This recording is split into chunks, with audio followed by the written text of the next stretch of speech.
欢迎来到沪江朗校韩语课堂。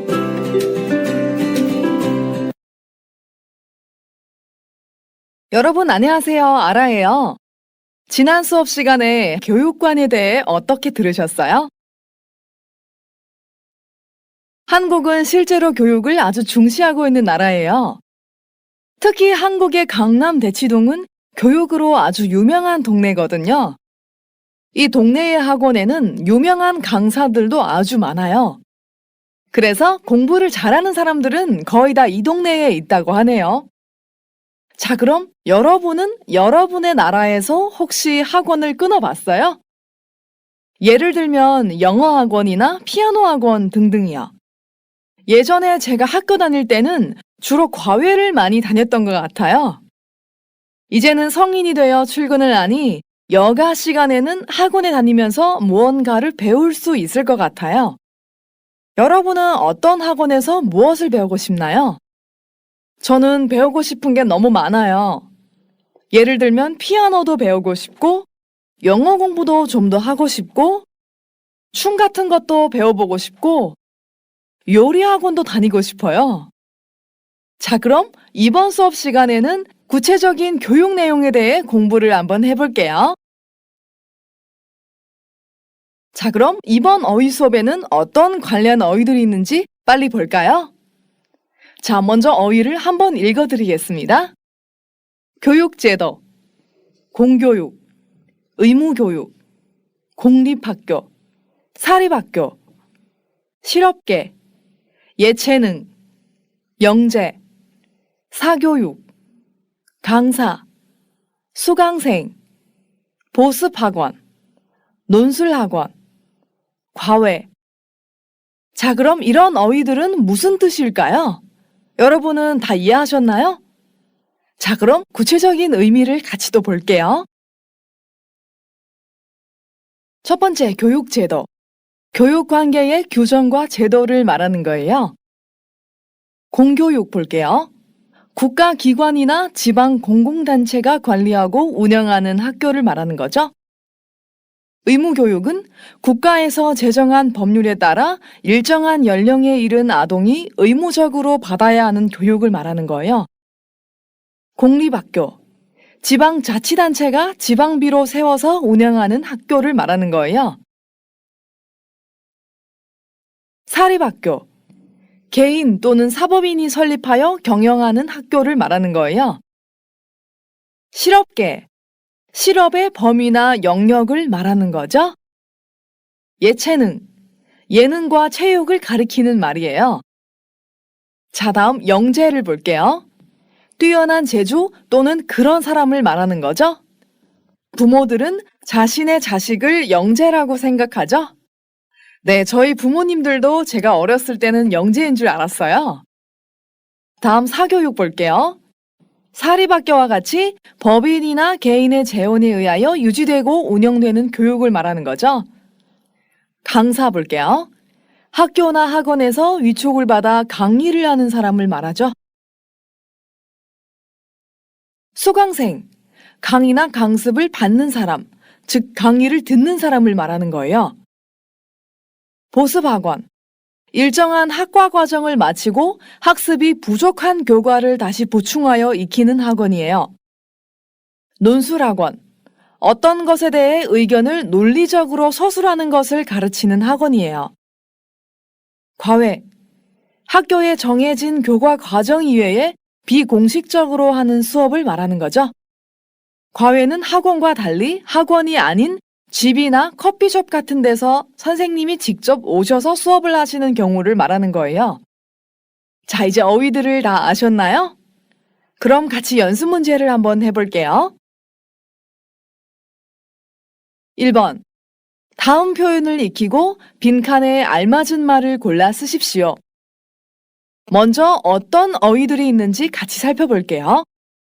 동그라미 2개가 있죠?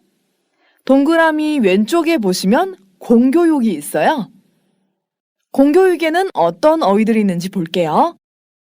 교사, 학생, 의무교육, 국립학교, 공립학교, 사립학교, 인문계 고등학교, 실업계 고등학교, 특수목적 고등학교, 6334학제. 자, 그리고 동그라미 오른쪽을 볼게요. 사교육이죠? 자, 사교육에는 어떤 내용들이 있을까요?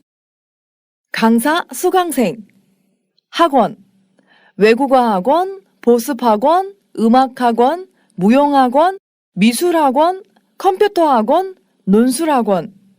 자, 그리고 과외 있죠? 자, 이렇게 해서 공교육과 사교육으로 나눴어요.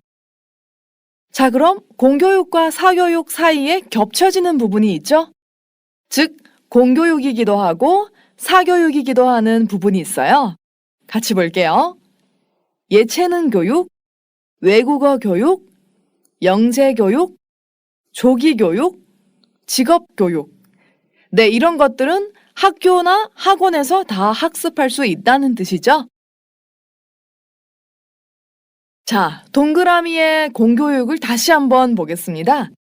공교육에서 역할은 교사와 학생 역할이죠. 다음은 교육제도예요. 의무교육이죠. 그리고 공립학교나 공립학교 같은 유형으로 활동을 하고 있죠. 가끔은 사립학교도 있어요.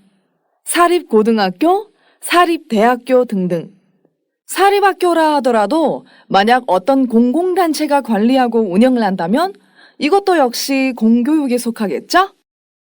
고등학교 유형 보시면 인문계 고등학교, 실업계 고등학교, 특수목적 고등학교, 학제 보시면 초등학교 6년, 중학교 3년, 고등학교 3년, 대학교 4년 이렇게 모이고 있어요. 자, 다음 사교육 보시면 강사와 수강생의 역할이 있죠? 그리고 그 유형은 학원이에요. 외국어, 보습, 음악, 무용, 미술, 컴퓨터, 논술 등 이런 특수한 능력을 가르치는 학원이죠. 다음은 과외가 있어요. 네, 이렇게 해서 공교육과 사교육 구분을 철저히 하신 뒤에 아래 빈자리에 위 어휘들을 골라서 써넣어 보세요.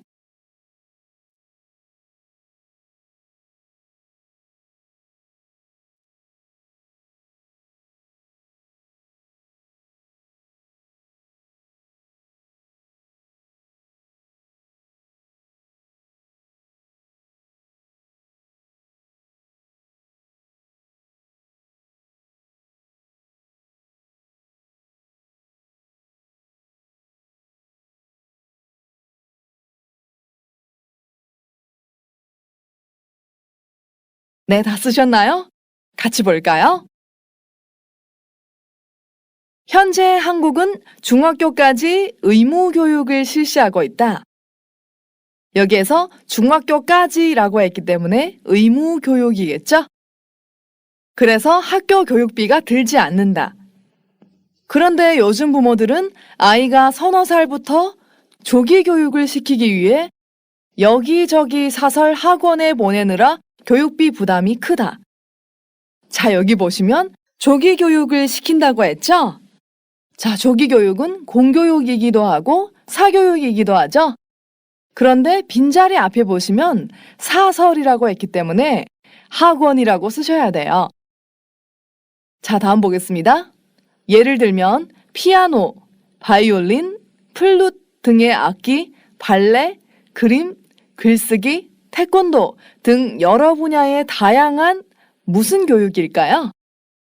네, 예체능 교육이죠. 예체능 교육이나 외국어 교육에 부모님들은 교육비를 아끼지 않는다.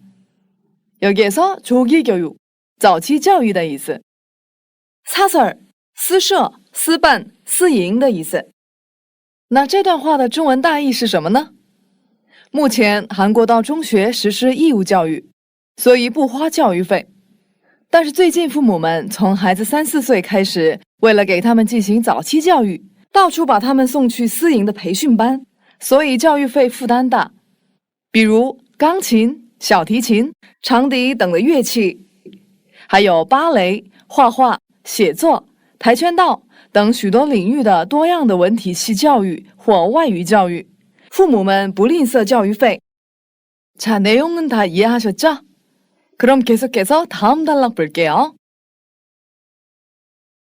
요즘은 교육부에서 영재교육의 한 방법으로 과학, 수학, 정보통신 분야에서 똑똑한 학생을 선발해 우수 인력으로 양성하고 있다.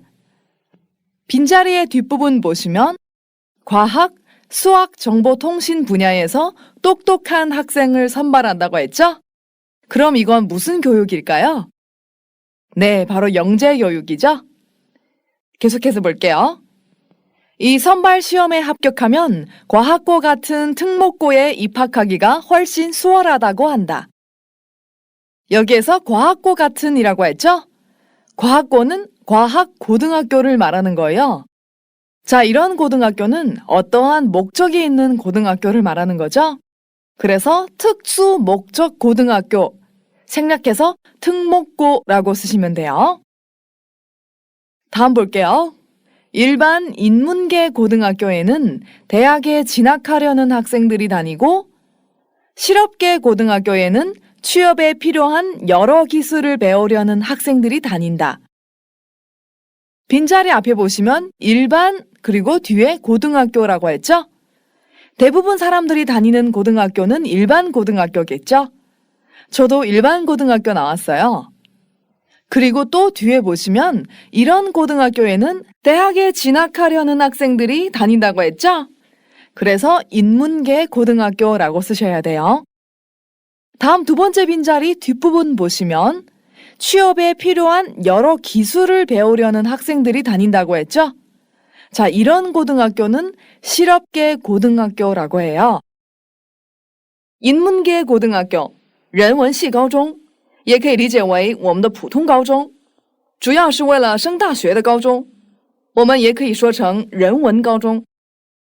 실업계 고등학교, 实业系高中，也就是我们常说的职业高中，可以学到就业需要的各种技能的学校。那这段话的中文大意是什么呢？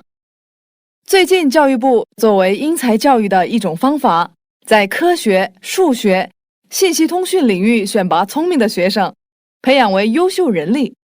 如果通过这次选拔考试，就更容易被科学高中那样的特殊目的高中录取。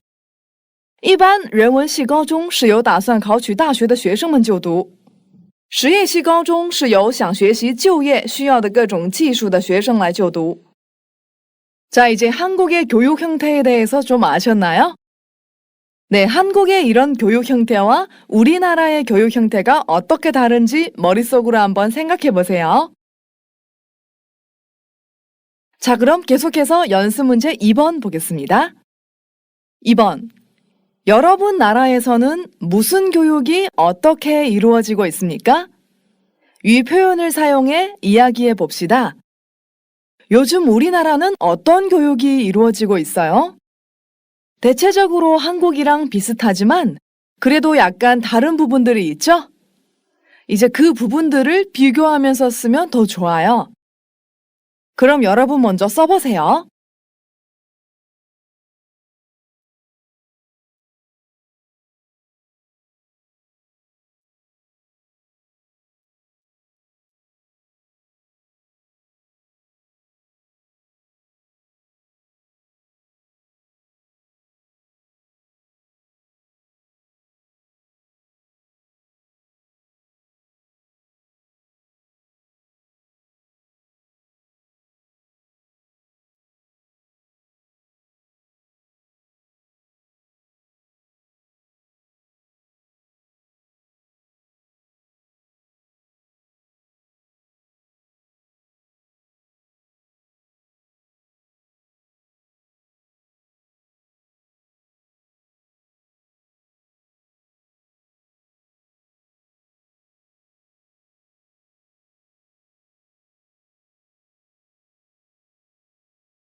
네, 다 정리하셨나요? 선생님은 이렇게 썼어요. 우리나라는 고등학교까지 의무교육을 실시하고 있습니다. 한국과 마찬가지로 고등학교에 다니고 있는 대부분의 학생은 대학을 가기 위해서이고, 대학보다 기술을 배우고 싶은 학생들은 학원을 선택하는 편입니다. 요즘은 개성시대라 자기만의 특장을 갖는 것도 경쟁력이 될 수 있습니다. 고등학교는 인문계 고등학교가 대다수이고, 가정 형편이 넉넉한 학생들은 국제학교에 입학하여 학습을 합니다.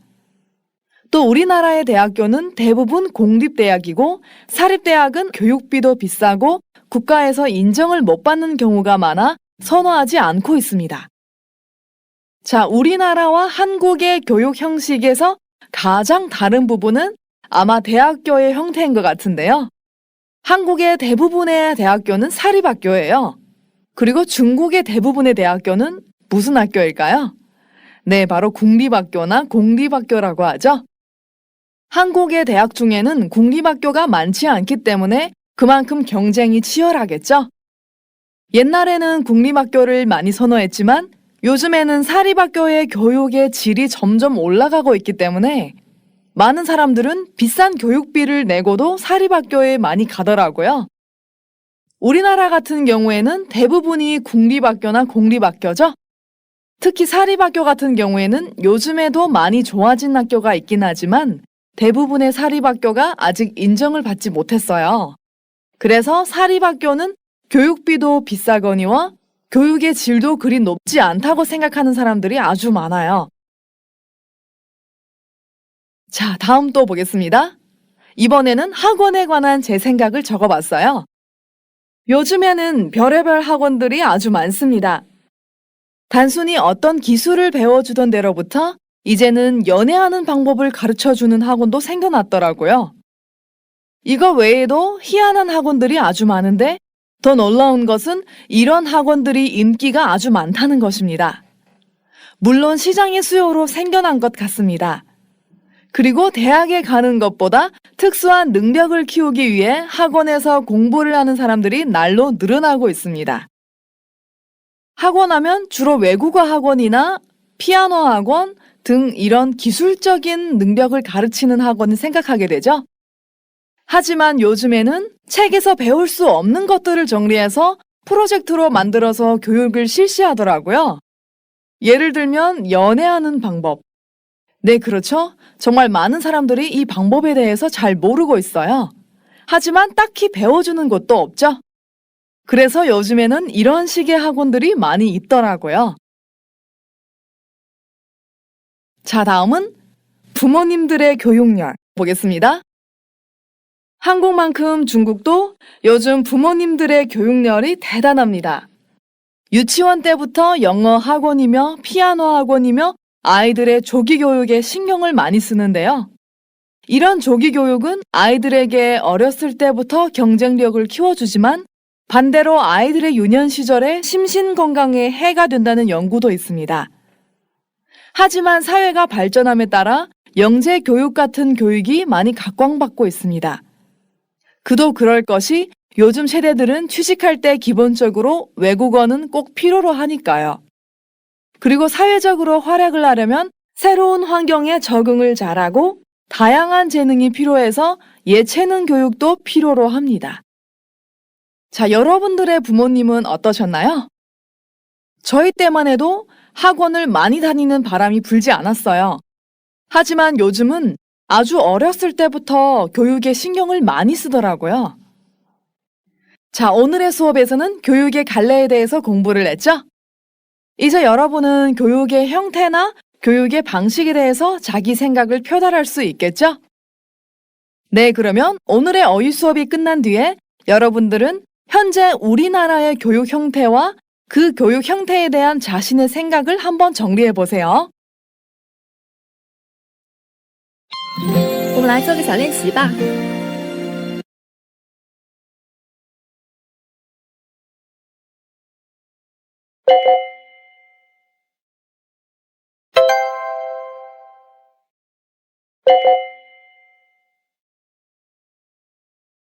자, 그럼 오늘의 어휘 수업은 여기에서 마치겠습니다. 여러분 수고하셨습니다. 안녕히 가세요.